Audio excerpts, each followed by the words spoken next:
Amigos de Cuatro Vientos, ¿qué tal? ¿Cómo están?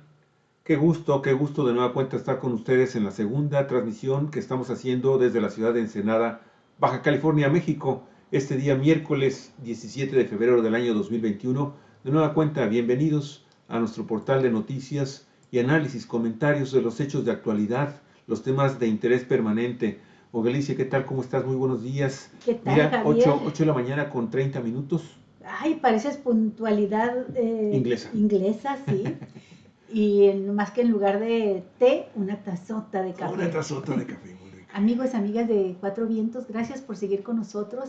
Y ahora vamos a nuestro noticiero, donde vamos a seleccionar, como ya lo ha hecho Javier, notas de gran interés en el ámbito local, estatal, nacional y pues aderezada con algunas opiniones, con algunas reflexiones nuestras y las que ustedes también quieran compartirnos. Sí, Olga, y vamos a empezar con algo que está muy interesante. No está editado con fotografías, pero sin duda es una nota que marca la vida política de este año, amigos y amigas. La coalición PAN-PRI-PRD entre el cobijo empresarial y el repudio ciudadano. Una nota muy interesante de la revista Proceso, escrita por Alejandro Caballero. El día de Sí, hoy se está publicando. un abrazo, nuestros saludos a Alejandro Caballero que ve Cuatro Vientos, nos ha dicho. Y Alejandro, te mandamos un abrazo. Qué buen reportaje escribiste para la revista Proceso esta semana. Dice así, la coalición Va por México no solo enfrenta el descrédito de los partidos que la integran, sino las suspicacias debido al respaldo que recibe de un sector de empresarios que se benefició durante los gobiernos priistas y panistas. Uno de sus impulsores, Jesús Zambrano, el chucho del PRD, rechaza mecenazgos. Mire, la coalición, así empieza este reportaje, la coalición opositora Va por México, que agrupa electoralmente al PAN, al PRI y al PRD, deberá enfrentarse con varios obstáculos en el proceso electoral del próximo 6 de junio, domingo. En su pretensión de arrebatar a Morena y a sus aliados, el Partido del Trabajo, el Partido Verde Ecologista de México, la mayoría legislativa para poder incidir principalmente en el destino del presupuesto federal. Así es, y de cara a las elecciones del próximo 6 de junio, esta coalición Va por México representará candidatos comunes a diputados en 219 distritos y a gobernadores en 11 estados, pero no solo enfrenta este descrédito propio de los partidos, sino el hecho de que es un sector de empresarios beneficiados por el régimen del prianismo quienes más lo impulsan, ¿no? Así es. Fíjate, de hecho, pues estos obstáculos que va a provocar en la percepción de los electores es precisamente su enorme influencia que tiene sobre esta coalición, pues los operadores empresariales como Claudio X González, hijo de Claudio X González Laporte, destacado miembro de la iniciativa privada a partir del sexenio de Carlos Salinas de Gortari. Otra adversidad que deberá enfrentar la coalición opositora es el desprestigio que cargan los tres partidos políticos que son los que más generan el repudio de la ciudadanía, de por sí repelente a las organizaciones políticas. En cuanto al misterio y escozor que genera la presencia de Claudio X González como autor intelectual de esta alianza llamada Va por México, junto con el expresidente de la Coparmex, Gustavo de Hoyos, el dirigente nacional del PRD, Jesús Zambrano Grijalva, reconoce en entrevista con Proceso que el papel jugado por esa dupla es clave, al menos en dos aspectos fundamentales. Dice el veterano dirigente perredista, fue clave en reconocer la necesidad de una alianza que se pudiera hacer pública como sucedió el 10 de noviembre pasado y junto con ello el compromiso de una plataforma común que pusiera en el centro detener el proceso de consolidación autoritaria que está viviendo el país y defender conquistas democráticas logradas a largo tiempo. También dijo lo siguiente, mire, en estos dos aspectos han incidido y contrariamente a lo que luego se ha pensado que van a definir candidaturas, lo que ha ocurrido es que han acercado una proporción no tan grande de gente que ellos consideran importante, representativos en unos estados, pero que los partidos no estamos obligados a incorporar. Y claro que no, los partidos ya se sirvieron con la cuchara No, grande claro. todos los cargos de elección, incluidos el sector de Felipe Calderón y su esposa, Sí, Javier. claro que son finalmente lo que estos partidos, finalmente, estos grupos, estas cúpulas, Olga, lo que lograron es a llevar a todos estos candidatos, muchos de ellos totalmente impresentables, pero lo más importante para ellos era colocar a sus tribus, ¿sí?, en las representaciones proporcionales a las diputaciones, para Sí. poder entonces desde ahí quedarse con el poder, seguir disfrutando de las mieles del poder. Así es, y Jesús Zambrano es un perredista que se ha vanagloriado, Javier, de ser él, junto con su compañero del PRD, Jesús Ortega, por eso les dicen los chuchos, de ser los autores intelectuales del Pacto por México.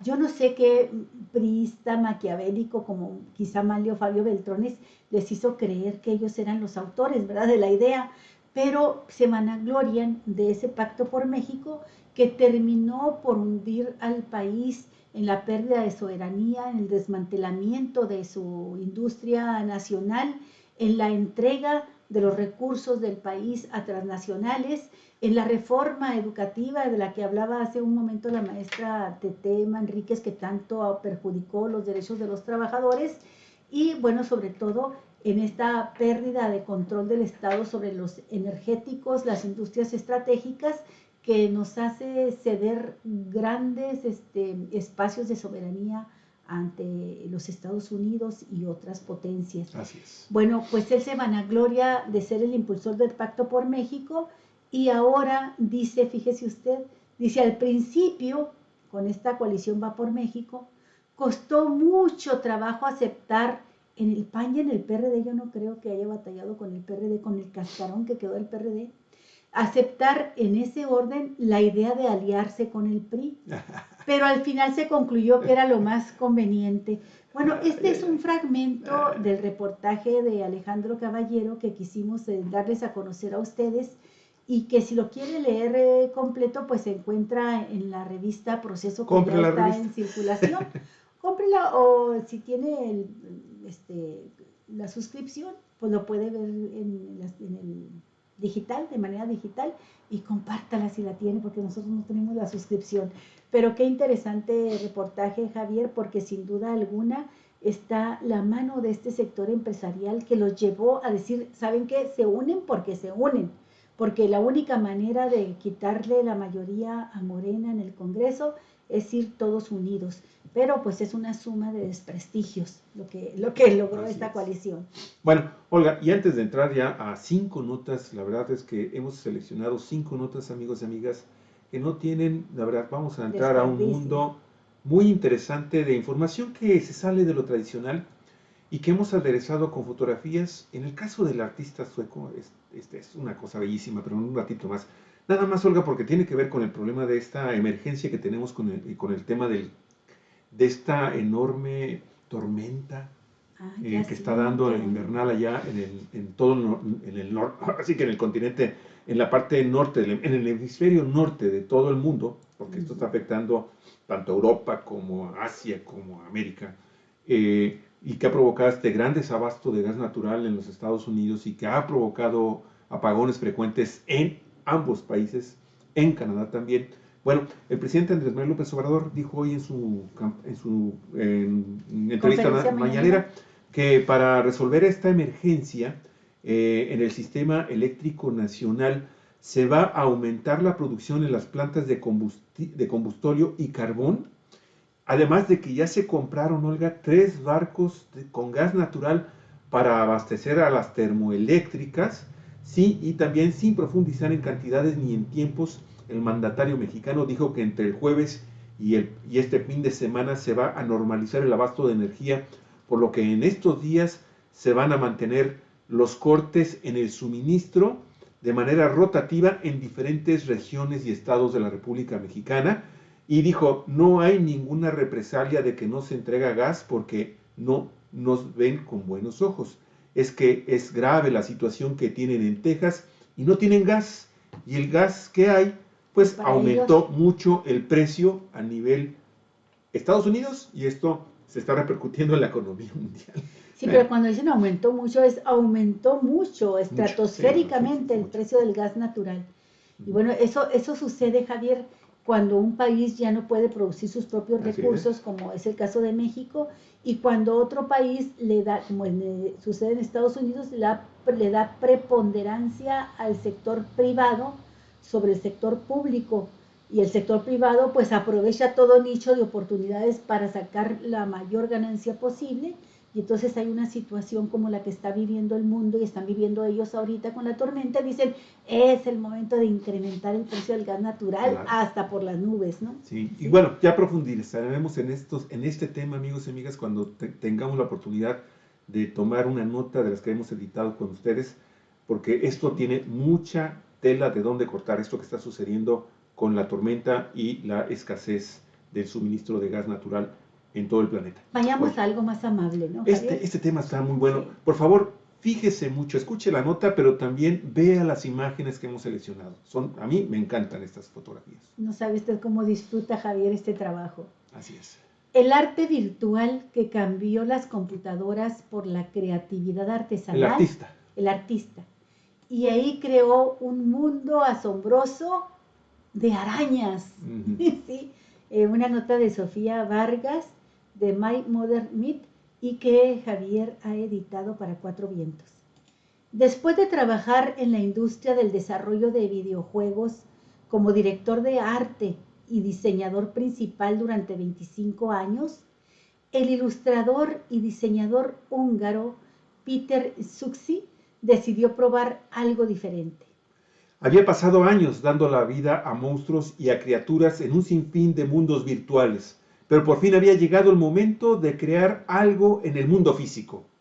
En lugar de trabajar con píxeles y gráficos vectoriales, Suksi se centró en el metal, utilizando piezas procedentes de relojes antiguos y otros objetos encontrados para fabricar intrincadas esculturas de arañas de estilo steampunk. Y mire, ahorita le vamos a practicar precisamente qué es el steampunk. Mire, este steampunk es un movimiento muy amplio que se acepta como retrofuturismo. Fíjate, ahí está, con una de esas arañas, fíjate.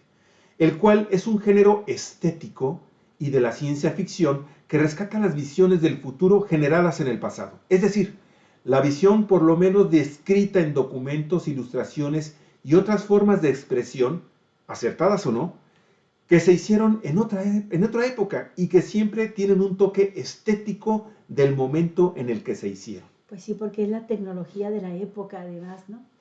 Así pues, el steampunk representa una crítica de la sociedad queriendo cambiar un pasado y creando uno nuevo de la mano de la imaginación y la creatividad, imaginándose especialmente tecnología derivada del vapor, steam en inglés, y los mecanismos como alternativa o la alternativa, valga la redundancia, que lo sustituyó en nuestro pasado real, tecnología eléctrica y diésel, por lo que deriva en máquinas extraordinarias, experimentos y descubrimientos increíbles. Nunca hago un concepto, dice Susi. Sería totalmente imposible porque cada detalle depende de lo que encuentro en los mercadillos, haga así como los mercados de pulgas, o los globos aquí en Baja California, en Ensenada. Entonces nunca hago este concepto, ¿sí? Todo el proceso de diseño ocurre allí. A veces me quedo con algo en la mano y me pregunto cómo podría utilizarlo en mis obras. ¿Qué se podría hacer con él? Me pregunto. Como de vez en cuando encuentra piezas antiguas bastante raras y también caras, a veces todavía en funcionamiento, el artista tiene cuidado de no desmontar nada demasiado valioso y admite que a veces se siente como un asesino de relojes. ¿Cuántos relojes o movimiento de reloj tengo? Pregunta frecuentemente Susi de una forma anecdótica. Alrededor de 300, pero aún no es suficiente. Es difícil reunir todas las piezas necesarias para crear mis criaturas, que coincidan en estilo, material y color. Aún así, Eso no es un impedimento para la creatividad de Xuxi, y parece que podemos esperar muchas más criaturas steampunk del artista, quien concluye: disfruto mucho de la creación artesanal. No pienso volver a la computadora. No, y claro que no va a volver, ¿Qué Alicia, sí. necesidad? Mira, yo la verdad te digo, estas son algunas de las obras, tanto desde el punto de vista de los mundos virtuales que había hecho, que fueron los primeros que se presentaron. Después entró algo al arte de muebles, ¿sí? Para el hogar. Pero mira esto. Es arte Mira tangible, nada más objetos esto, que se oiga, pueden tocar, ¿no? ve nada más qué cosas Qué tan belleza. hermosas. Hasta tiene la panza roja de las arañas venenosas. Mira.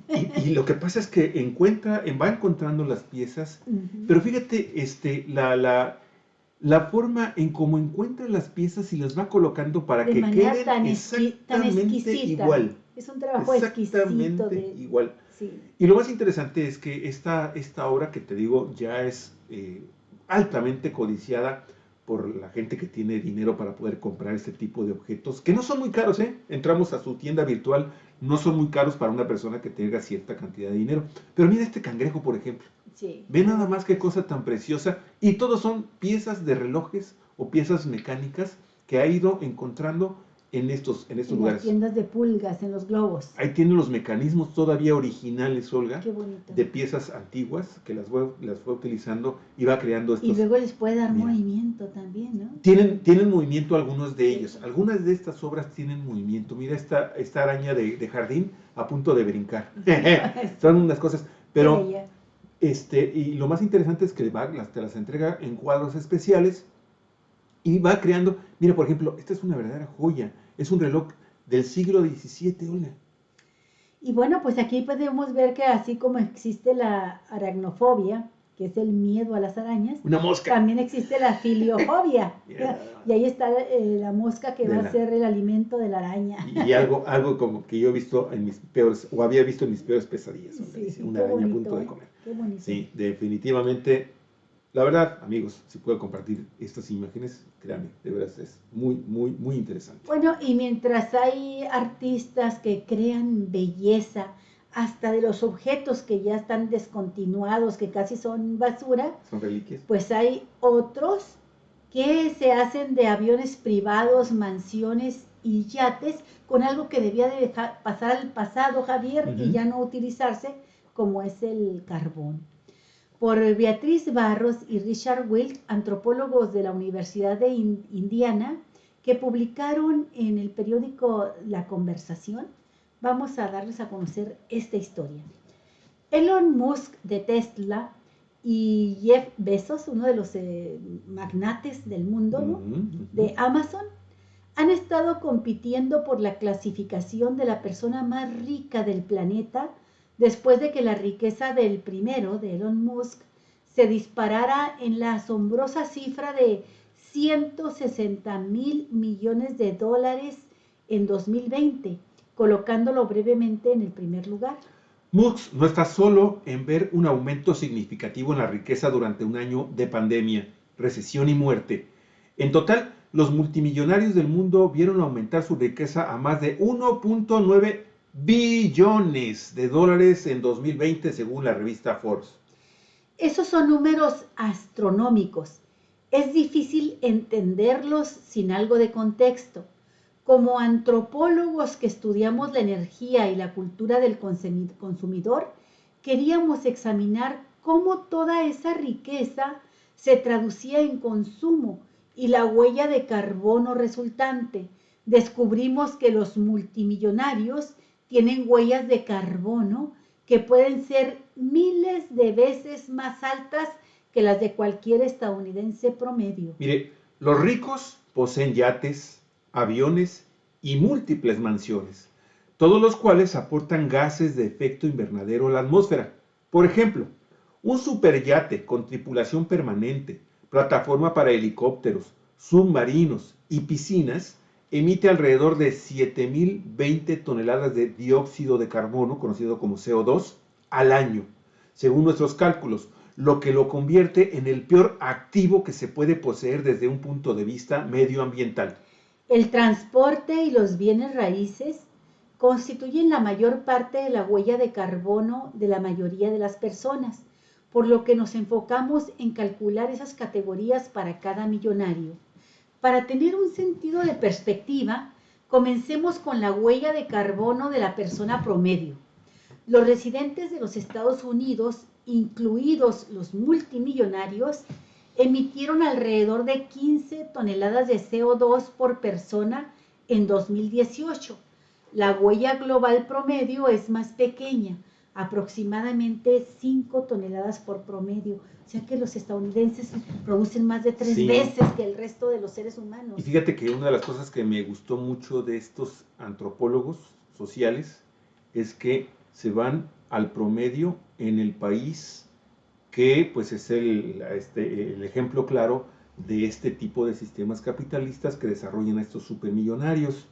En contraste, fíjate, los 20 magnates de nuestra muestra, de la muestra que hicieron estos antropólogos, contribuyeron con un promedio de alrededor de 8.190 toneladas de CO2 en 2018, Olga. Pero algunos produjeron muchos más gases de efecto invernadero que otros. Roman Abramovich, quien hizo la mayor parte de su fortuna de 19.000 millones de dólares comerciando petróleo y gas, fue el mayor contaminador de nuestra lista. Fuera de Rusia, probablemente sea más conocido como el dueño de los jugadores titulares del club de fútbol Chelsea de Londres. Abramovich navega por el Mediterráneo en un superyate llamado Eclipse, que con 162.5 metros de proa a popa es el segundo más grande del mundo, rivalizando con algunos cruceros, y recorre el mundo en un Boeing 767 de diseño personalizado, que cuenta con un comedor de 30 asientos. Hace viajes más cortos en su jet Gulfstream G650, en uno de sus 2 helicópteros o en el submarino de su yate. Oye, ese Boeing 767 de Abramovich, no, hombre, no es nada comparado con el avión presidencial de Enrique Peña Nieto, Javier. Bueno, pues este Abramovich mantiene casas en muchos países, incluida una mansión en los jardines Kensington del Parque de Londres, un castillo en Francia y una finca de 28 hectáreas en San Barth, que una vez perteneció a David Rockefeller. En 2018 dejó el Reino Unido y se estableció en Israel, donde se convirtió en ciudadano doble y compró una casa en 2020, el año pasado, por 64.5 millones de dólares. Estimamos que fue responsable de al menos 33.859 toneladas métricas de emisiones de dióxido de carbono en tan solo 2018. Más de 2/3 de su yate, que siempre está listo para usar en cualquier momento durante todo el año.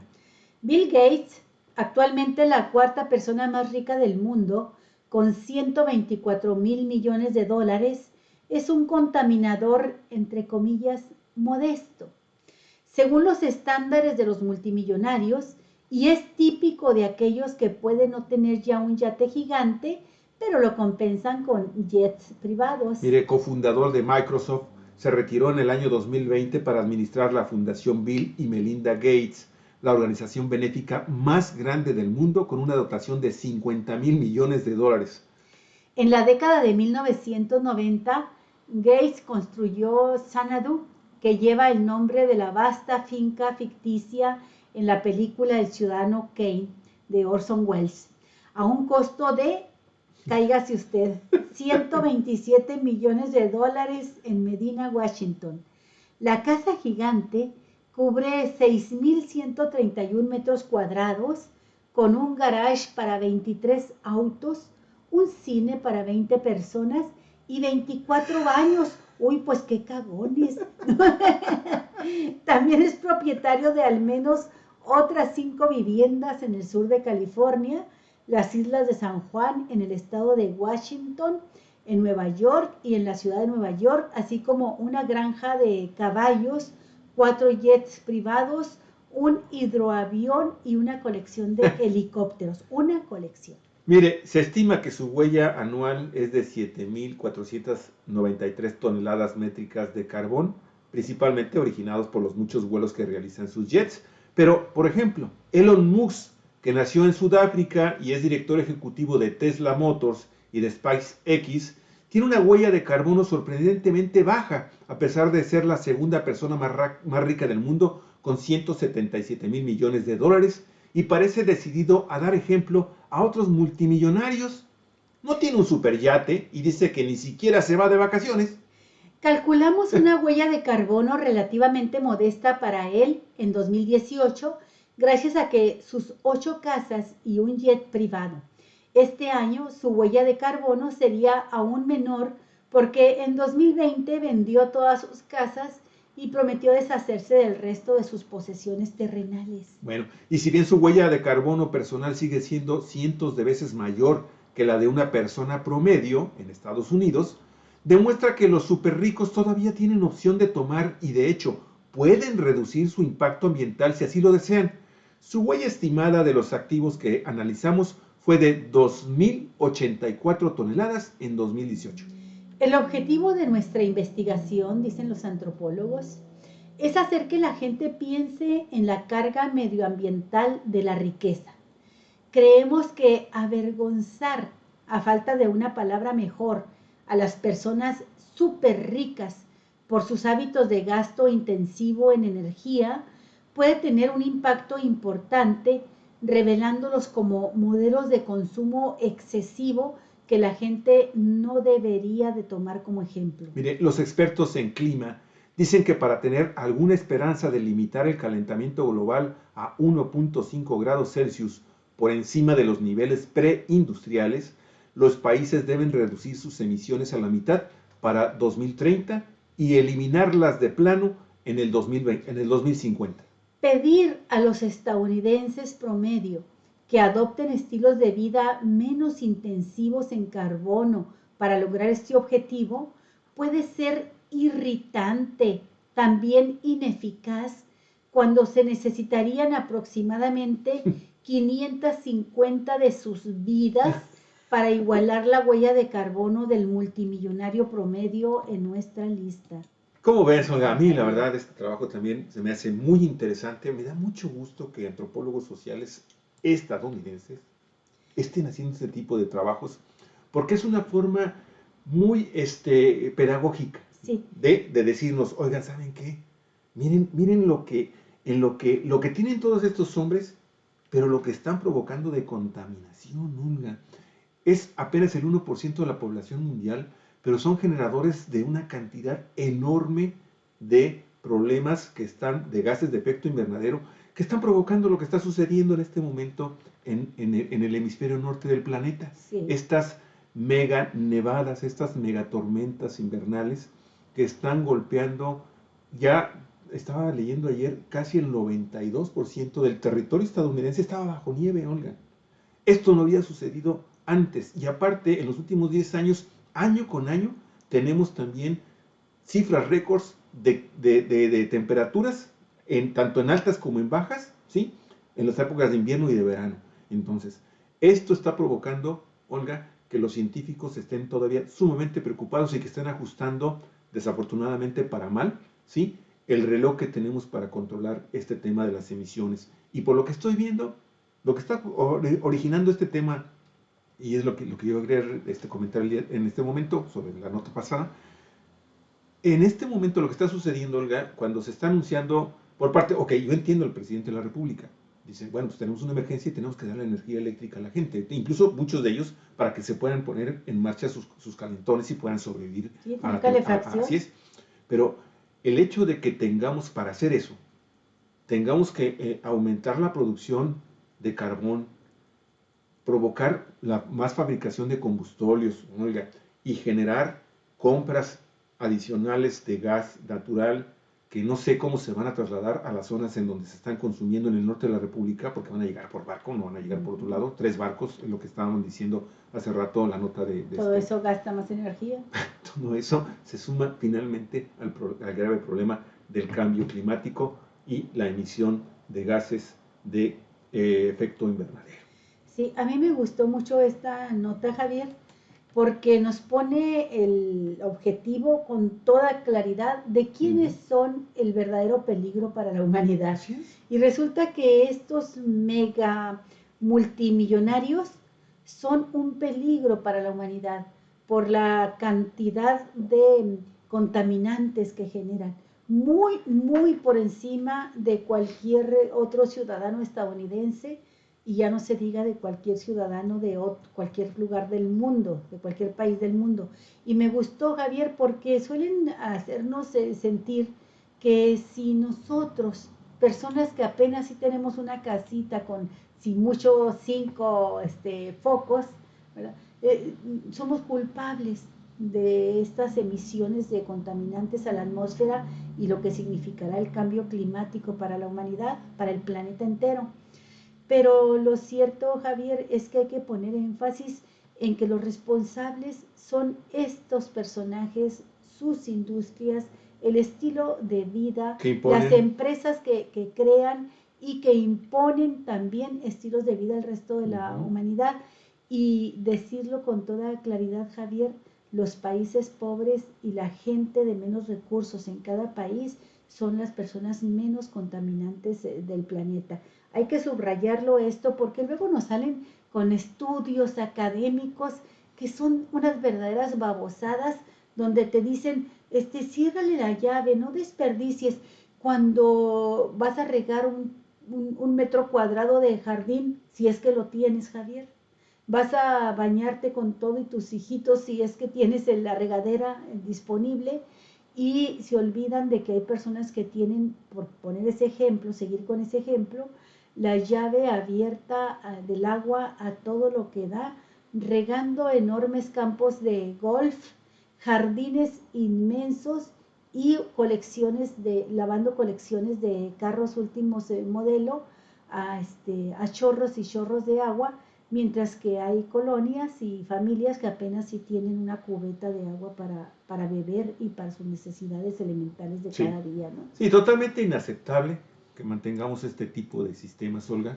Sí, la verdad, es una ofensa a la humanidad, es una ofensa al planeta que tengamos este tipo de personajes que finalmente, desafortunadamente, Olga Alicia, a mí me gustó el enfoque de decir, de estos antropólogos, de decir, bueno, vamos a avergonzarlos, ¿sí? Ay, Desafortunadamente, Olga, este 1% de la población mundial son ejemplos a seguir por un sistema que precisamente ha generado este tipo de desigualdades, de enormes injusticias, Olga Alicia, de explotaciones de los recursos que tiene el planeta y que han provocado esta crisis ambiental.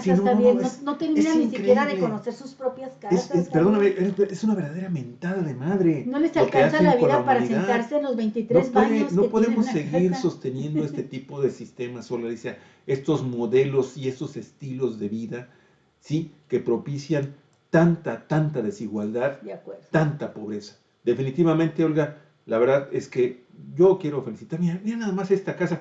Esta casa es la de Jeff Bezos. Fíjate nada más. Esta es la de Bill Gates. Esta es la de Bill Gates. Esta que estamos viendo en este momento. Te lo digo porque de repente yo no sé. Aquí también en México no hacen malos quesos los magnates y los políticos corruptos. Acuérdate de la Casa Blanca de Iga, que le regaló Iga a Peña Nieto. Ajá. Y nada más deja que lleguemos al tema de los aviones ahorita con nuestras imágenes, porque te quiero mostrar el avión de los Vázquez Raña, de Mario Vázquez Raña, comparado con el avión que tiene Carlos Slim. Sí, porque tomaron una fotografía, ahorita la vamos a tomar. El de Vázquez Raña va a ser el primero que se va a ver en primer plano, y el de Carlos Slim va a estar en el segundo plano. Tiene la banderita de México, el de Vázquez Raña. Los tomaron en un aeropuerto, creo que fue en Colima. Y para que veas, o sea, Vázquez Raña, que es uno de los grandes millonarios de México, no podrías considerar que tuviera un avión de estas características, Olga. Te estabas espantando y mencionabas lo del jet, del Boeing, del avión presidencial. De Peña Nieto. Pero vas a ver el tamaño de este avión. que Carlos Slim, hasta yo creo que hasta se ve, míralo, ahí está. El primero es el de Vázquez, y atrásito está el de Carlos Slim. No puede ser, no Y puede Carlos ser. Slim, pues muchas veces más riqueza Que el otro, pero que el pues, otro. el otro es más ostentoso. Sí, Bueno, así es. así está. Y mientras tanto, ¿qué pasa con la canasta básica? Mientras tanto, la pobreza crece y crece de manera preocupante en condiciones de COVID, debido precisamente a la pandemia. Por COVID aumenta a 40% la población que en México no puede adquirir los alimentos indispensables para sobrevivir, la canasta básica. En el cuarto trimestre del año 2020, aumentó el número de población sin acceso a los servicios de salud y aquella población cuyos ingresos no son suficientes para adquirir una canasta alimentaria a consecuencia de la pandemia por COVID-19, según cifras del Consejo Nacional de Evaluación de la Política de Desarrollo Social, Coneval. Mire, la agencia Reuters informa también que de acuerdo con el índice de la tendencia laboral de la pobreza, en los últimos 3 meses del año 2020, el porcentaje de la población que no puede adquirir una canasta alimentaria con su ingreso laboral aumentó 3.4% con relación al mismo periodo del 2019. El informe señala que en el cuarto trimestre del año 2019, el porcentaje de la población con un ingreso laboral inferior al costo de la canasta alimentaria fue de 37.3%, mientras que en el cuarto trimestre del año 2020 aumentó a 40.7%. No puede ser. Entre los factores que explican este incremento se encuentra la disminución anual del 2.5% en el ingreso laboral real y el aumento en los precios del valor monetario de la canasta alimentaria durante el mismo periodo, es decir, la inflación. Dicho aumento, refiere el Coneval, también se vio reflejado en el incremento de la pobreza laboral en 24 de los 32 estados de la República, principalmente en Quintana Roo, donde la pobreza laboral creció un 14.7%, Tabasco y Ciudad de México 10.4% y Baja California Sur 9.1%. Mientras que en Oaxaca, Nayarit, Guerrero, Morelos y Zacatecas disminuyó el porcentaje de población en esta situación. Qué interesante, Javier. Fíjate qué interesante. La pobreza laboral se refiere a aquellas familias en las que el ingreso laboral no es suficiente para alimentar a todos los integrantes de la familia. Por otro lado, fíjese, esta encuesta revela que entre el cuarto trimestre del 2019 y el mismo periodo del 2020 disminuyó la población ocupada con acceso a los servicios de salud por prestación laboral. En este rubro, el sector más afectado fue el de los restaurantes y servicios de alojamiento, en donde se registró una reducción anual de 23%, mientras que en servicios diversos fue de 10% y en el sector de construcción de 8.8%. Pues así es, Olga Alicia, quisimos ligar a estos dos temas, ¿sí? Esta enorme, insultante riqueza y esta pobreza en la cual están sumidos millones y cada vez más millones de mexicanos, Olga. Qué pena. Y en general, Javier, de personas tremendo en el mundo. La situación, claro, el combate a la pobreza retrocede por lo menos 10 años en el mundo entero. Así es. Pero entramos a una nota, Olga Alicia, que también tiene que ver con este tema de los magnates mexicanos. ¿Sí? Vamos a hablar del segundo hombre más rico del país. Híjole, y de veras, me da pena decirlo, pero con todo y pena lo voy a decir, uno de los ricachones más despreciables que tiene el país. Así es, Olga. Y fíjate, estamos hablando de quién, de Ricardo Salinas Pliego, amigos y amigas. Y también estamos hablando de un programa en donde desafortunadamente, Olga, el gobierno federal, a través de Esteban Moctezuma, que trabajó con Ricardo Salinas Pliego durante muchos años, como el presidente de su fundación azteca, ¿sí? Bueno, no sé si habrá sido por sugerencia de Esteban Moctezuma, pero usted recordará que tomó las orquestas azteca, las orquestas estas de música, amigos y amigas, las llevan a la Secretaría de Educación Pública y ahí va a ver lo que pasó. Aquí pero están fíjate, los resultados a mí de esa pobreza. Se me hizo una buena decisión porque con el Tiene pretexto aspectos interesantes. Sí. con el pretexto de haber creado orquestas musicales en la Fundación Azteca, Salinas Pliego no solamente recibía recursos del gobierno federal para estas orquestas, sino que evadía el pago de impuestos. Entonces tenían que quitárselas, Javier, para que no siguiera succionando recursos públicos. La Secretaría de Educación Pública absorbió las orquestas de Fundación Azteca, propiedad Ricardo Salinas, en 2019, y con ello se hizo cargo de la contratación de los maestros de música que habían trabajado con el empresario durante años. Sin embargo, un año después, la dependencia suspendió el proyecto por falta de presupuesto y aún debe 3 meses de salario a los profesores. La nota es de Nayeli Rondán, del portal Animal Político, y agrega: para convertir el proyecto filantrópico, entre comillas, a programa gubernamental, la administración del exsecretario de Educación Pública, Esteban Moctezuma, quien dirigió Fundación Azteca entre los años 2001 y 2018, creó, fíjese usted, la Dirección General de Coros y Orquestas de la Secretaría.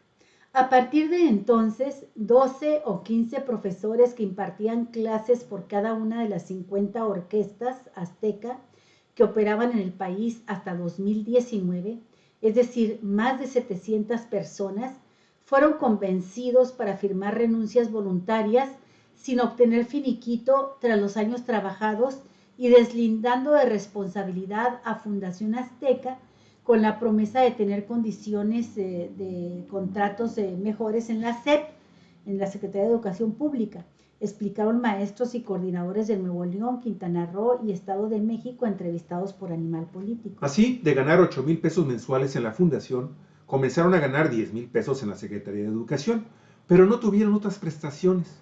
Firmaban contratos temporales como prestadores de servicios de asesoría externa especializada con la Secretaría de Educación Estatal en varios estados de la República, y los pagos provenían de recursos federales del programa Escuelas de Tiempo Completo, de acuerdo a los contratos que fueron integrados al portal, sin embargo, Animal Político. Lo que cambió fue el patrón, pues los mismos maestros fueron contratados por la SEP, enseñaban a los mismos niños y jóvenes que participaban en las orquestas Esperanza Azteca, aunque también comenzaron a enseñar a alumnos de las escuelas públicas, lo que implicó doblar su tiempo de docencia. Las sedes de ensayo tampoco cambiaron en estados como Nuevo León o Quintana Roo, pues esos gobiernos estatales habían prestado las instalaciones de escuelas públicas al proyecto del empresario. En Valle de Bravo, Estado de México, Fundación Azteca rentaba una casona para las clases, pero al pasar a la Secretaría de Educación, les asignaron una secundaria para las clases. En tanto, los recursos públicos que sostenían las orquestas provenían de escuelas de tiempo completo, el programa mediante el cual los alumnos tenían actividades extracurriculares como deportes o recibían alimentos dentro de los planteles. Sin embargo, escuelas de tiempo completo creados desde el sexenio de Felipe Calderón sufrió recortes primero del 5% en 2019, luego de 50% en 2020. Y para el presupuesto de egresos de este año 2021, el Ejecutivo no le había asignado presupuesto, aunque después informó que le daría 5,000 millones de pesos, lo mismo que tuvo en el año 2020. Esto impactó en los profesores de música, pues la SEP no les ha pagado el periodo laborado de julio a octubre de 2020, pese a que aún en pandemia siguieron dando clases en línea, con la promesa de que recibirían los pagos retroactivos junto con la firma del contrato semestral que hasta ese momento no habían signado, dice una de las maestras de Nuevo León que pidió no publicar su nombre. En octubre se enteraron de que el programa de orquestas tampoco continuaría debido a los recortes presupuestales. Nos vemos en la necesidad de aplazar el programa de orquestas hasta nuevo aviso, por lo que estaremos en pausa hasta que contemos con los recursos necesarios para cumplir a cabalidad, les informó Ricardo Cerrillo, director general de Educación Musical y Orquestas Escolares de la SEP, a quien antes fue director de Finanzas de Fundación Azteca. Estamos viendo el tema de los pagos de julio al 16 de octubre. Tu coordinador regional operativo te contactará para darles mayores informes y si estás interesado en colaborar voluntariamente y seguir atendiendo a tus alumnos, avísanos, trabajaremos a distancia, dijo el funcionario a través de un video difundido en redes sociales. Ahí está la hija de Ricardo, que fue senadora, Nina Pliego, Nina Salinas. Y Olga, este tema, la verdad es que es muy interesante porque nos pone en evidencia que la Secretaría de Educación Pública debió haber, en todo caso, debió haber enviado este tema al sector de cultura. Desafortunadamente, Olga, este tema de las orquestas de Esperanza Azteca venían ya aparejadas antes de que las tomara el gobierno federal, venían con un cuestionamiento muy fuerte en cuanto al uso de los recursos públicos que recibió durante el gobierno de Enrique Peña Nieto, ¿sí? Y que estaban generando una serie de suspicacias respecto al desvío de estos recursos públicos en beneficio de la fortuna y los intereses comerciales de Salinas Pliego. Ahora, esto abre una interrogante, porque hasta el momento no sabemos que se estaba haciendo una auditoría para ver qué había sucedido con esos recursos, y hasta el momento no se ha dado a conocer por parte del gobierno federal los resultados de esa auditoría. Esperamos que con esta publicación de que se está suspendiendo totalmente ya el proyecto, Olga, pues salga un poquito de más luz en uno de los, como tú decías al principio, en uno de los empresarios a los que se le ubica como uno de los más corruptos en los últimos 20 años en nuestro país. Sí, hay que decirlo con todas las letras, Javier. Salinas Pliego presumía las orquestas como un programa de él, de su empresa, de TV Azteca.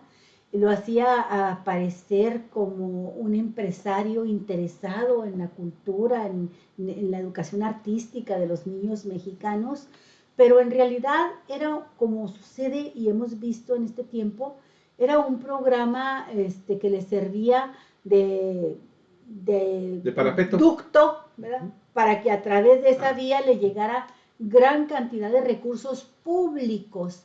En realidad les cargas tantito, como lo hizo el propio periódico Animal Político, que ya había publicado una nota al respecto, y el dinero con que se sostenía Salinas Pliego en su fundación con sus orquestas era dinero público. Así es. Era subsidio de gobierno. Toda esa cantidad de maestros a los que hacen referencia y que tampoco tenían derechos laborales, pues eran dinero que le entregaba el gobierno para que él presumiera sus orquestas. Su filantropía. Sí, recibió, según su filantropía, según el estudio que hizo Animal Político, Javier, antes de que pasaran las orquestas al gobierno federal. Fíjate, esto lo hizo en junio de 2018. Sí, todavía ni siquiera entraba el gobierno de López Obrador, y ya había Salinas Pliego recibido 1,700 millones de pesos del erario público, de dinero destinado a la cultura, ¿sí? Mientras que festivales de teatro, de música, de danza, de cine eran cancelados, Javier, cancelados. Y fue una investigación que realizaron periodistas de un equipo que ha hecho varios trabajos muy interesantes, que se llama Quinto Elemento Lab. Bueno, dicho esto, Javier, cuando el gobierno de López Obrador entra y rescata las orquestas, lo que está haciendo es cerrarle la llave a Salinas Pliego de esos miles de millones de pesos que se llevaba para las orquestas.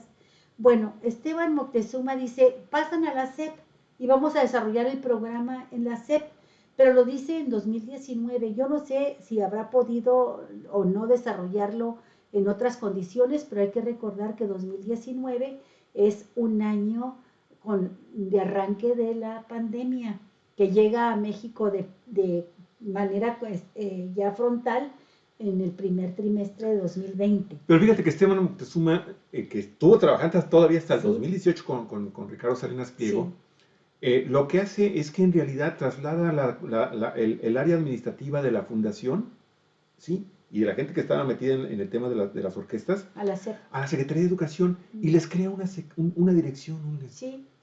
Y entonces ahí, el trabajo es muy, muy amplio. Pero aparentemente ahí los primeros, los que vienen de esta fundación, incluye Esteban Moctezuma, se asignan presupuestos inmensos y ya para la mitad del 2019, pues la verdad es que ya no hay recursos, Olga. 2019, antes de que estallara el problema de la pandemia, en diciembre del 2019, ya se había dicho, ya les habían recortado el 50% de su presupuesto para el 2019, Sí. el 50% para el 2020. Entonces, ya les habían dicho, no va más dinero para este programa. Pero bueno, si les deben a estos pobres maestros, que son los menos culpables, ¿verdad? A los maestros, a los 700 maestros, oye, pues de alguna forma se tenía que pagar todas estas cantidades también grandísimas. Sí. Pues hay que asignarles dinero para pagarles, para liquidarlos. Y luego hay que también mencionar, Javier, que Salinas Pliego no solamente tenía estos convenios para apoyar su fundación azteca para las orquestas infantiles, y que eran miles de millones de pesos que sacaba del gobierno federal para pararse el cuello de que estaba creando orquestas infantiles, y dejaba de pagar impuestos diciendo que los canalizaba la fundación. 40,000 millones de pesos. ¿Sabes qué, Javier? Lo hicieron no nada más en el gobierno de Peña Nieto, lo hicieron desde el gobierno de Felipe Calderón. Fue con Felipe Calderón. Acuérdate que Felipe Calderón estaba muy necesitado de tener los apoyos de los medios de comunicación, porque entró de manera espuria a la presidencia de la República en unas elecciones sumamente impugnadas. Para muchos mexicanos fue a través de un fraude electoral. Entonces necesitaba tener el apoyo de los magnates de los medios de comunicación, y una manera de lograrlo fue con esta magistral idea de darles dinero para las orquestas infantiles. Pero cuando Salinas Pliego vio que el negociazo era eso, un verdadero negociazo, empezó a llevarse el proyecto también a gobiernos estatales. Y ahí te va, Javier, porque esto fue investigación de Quinto Elemento Lab. Entre los gobiernos estatales que sacaron recursos del Estado para Salinas Pliego y sus orquestas, destaca Mario Marín Torres, el gobernador precioso de Puebla, que en 2009 la primera entrega que da a Fundación Azteca es de 2,5 millones de pesos. Después vendrían más. El segundo gobernador es el de Nayarit, Ney González Sánchez. Y luego, Javier, otro gobernante manchado desde la cabeza hasta los pies por la corrupción, y con sospechas, por lo menos quizás salgan a investigaciones pronto, de vínculos con el narcotráfico, el exgobernador de Veracruz, Fidel Herrera, cuando todavía era mandatario, también entregó en 2010 recursos a Salinas Pliego para sus orquestas. Fíjate que, y este sería mi último comentario sobre la nota, el exgobernador de Puebla, Rafael Moreno Valle, y su esposa Marta Erika Alonso, que fallecieron en ese accidente trágico, desafortunado, bueno, nadie se le desea esto, ¿no? Ellos, durante el mandato de Rafael Moreno, le ayudaron y entregaron recursos del erario para rehabilitar y entregarle a Salinas Pliego y a su fundación una ex hacienda que estaba muy deteriorada, pero que, bueno, se le antojó a Ricardo Salinas ahí instalar parte de las instalaciones para utilizarla para sus orquestas, Olga, y el gobierno invirtió recursos públicos para rehabilitar esa casona, poner muy bonito toda la ex hacienda y entregársela al señor.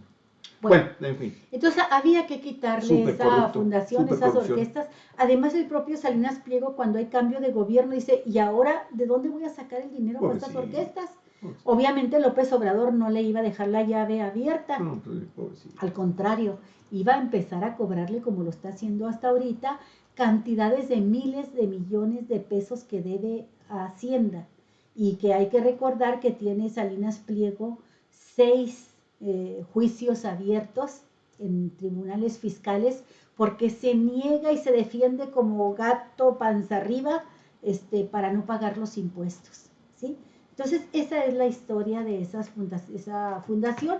salen perdiendo trabajadores que dieron clases, pero que desde siempre fueron apoyados de manera indebida con recursos públicos, ¿sí?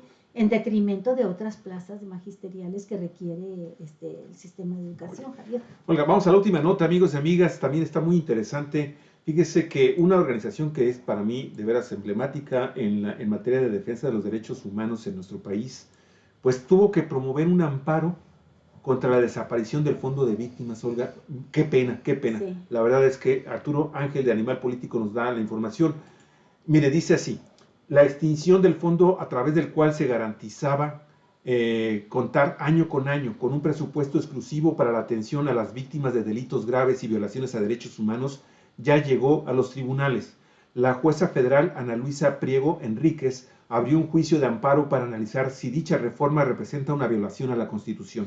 El proceso se puso en marcha gracias a una demanda presentada por la organización civil Centro de Derechos Humanos Miguel Agustín Pro, que interpuso este recurso luego de que la Comisión Nacional de los Derechos Humanos dejara pasar el plazo con el que contaba para promover una acción de inconstitucionalidad.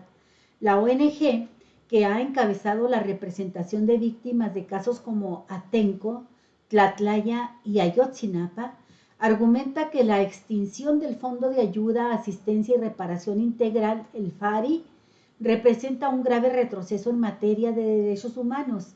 A su vez, un colectivo de 20 familias de personas desaparecidas también promovió un amparo contra dicha reforma.